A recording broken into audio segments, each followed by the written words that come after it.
भारत में बाघों को बचाने का प्रयास कई सालों से चल रहा है। प्रोजेक्ट टाइगर के तहत देश में कई जगह टाइगर रिजर्व की स्थापना हुई। तब से अब तक देश में करीब 50 खास क्षेत्र टाइगर रिजर्व की हैसियत से रिजर्व किए गए हैं, जहां हम यात्रा कर कहीं न कहीं इन बाघों को देख सकते हैं। इनकी खास तौर से ट्रेनिंग होती है और निगरानी करते हुए उनकी देखभाल भी की जाती है। यहाँ तक सभी रिजर्व में बाघों के इंसानों की तरह भी नाम होते हैं। लेकिन क्या आपको पता है कि इन बाघों का नाम रखा कैसे जाता है? अगर नहीं पता तो चलिए आपको बताते हैं बाघों के रखे जाने वाले नामों के पीछे की दिलचस्प कहानी।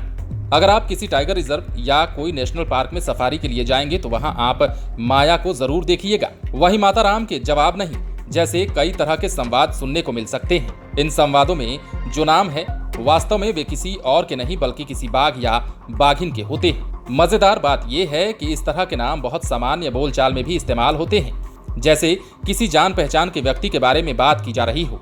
यहाँ गाइड, फॉरेस्ट अफसर, आसपास के गांव वाले और यहाँ तक कि सफारी में आए लोग भी अपनी बातचीत में बाघ बाघिनों को उनके नाम से ही पुकारते हैं। भारत में बाघों का केवल कोई T12, T15 जैसा कोड नहीं होता है। उनके वैसे ही नाम होते हैं जैसे हम अपने पालतू जानवरों का रखा करते हैं। लेकिन इनके नाम कैसे रखे जाते हैं, बाघों के नाम रखे जाने के लिए आखिर क्या तरीका अपनाया जाता है, आपको ये बता देते हैं।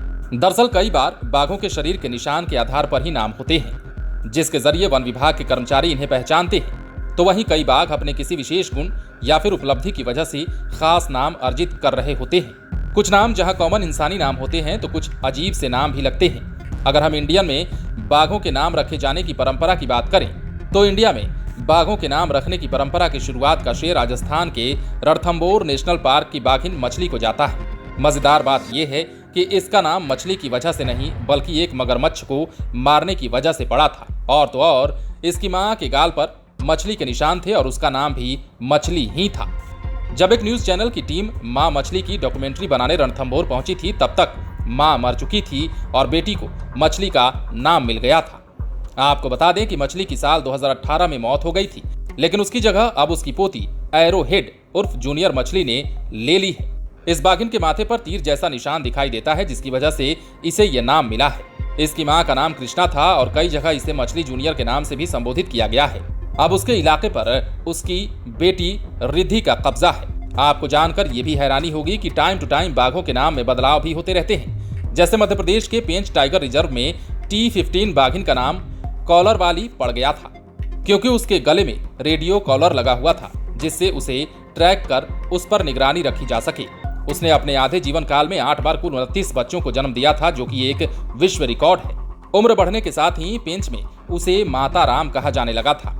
इसी तरह से महाराष्ट्र का तडोबा माया की वजह से मशहूर है। T12 बाघिन का नाम माया इसलिए रखा गया क्योंकि उसके कंधे पर अंग्रेजी के M अक्षर से मिलती जुलती आकृति है।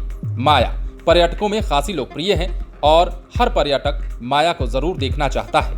इसी तरह से मटकासुर बाघ के बारे में इलाके के आदिवासियों ने अफवाह फैलाई थी। वो मटकों में रखी शराब पीने आता है। इसी पर बाघ का नाम ही मटकासुर पड़ गया। इसी तरह कान्हा का मुन्ना दूसरे बाघ से लड़ते हुए अपना पैर घायल कर बैठा और जीवन भर के लिए लंगड़ा कर चलता रहा, जिस कारण उसका नाम प्यार से मुन्ना रख दिया गया।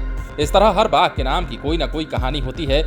उम्मीद करते हैं आप इसे जानकर काफी सीख पाए होंगे और जानकारी भी हासिल कर पाए होंगे। बने रहें लाइव सिटीज के साथ। यदि आपने इस चैनल को सब्सक्राइब नहीं किया है तो सब्सक्राइब कर लीजिए ताकि हम आपको खबरों से अपडेट रख सकें।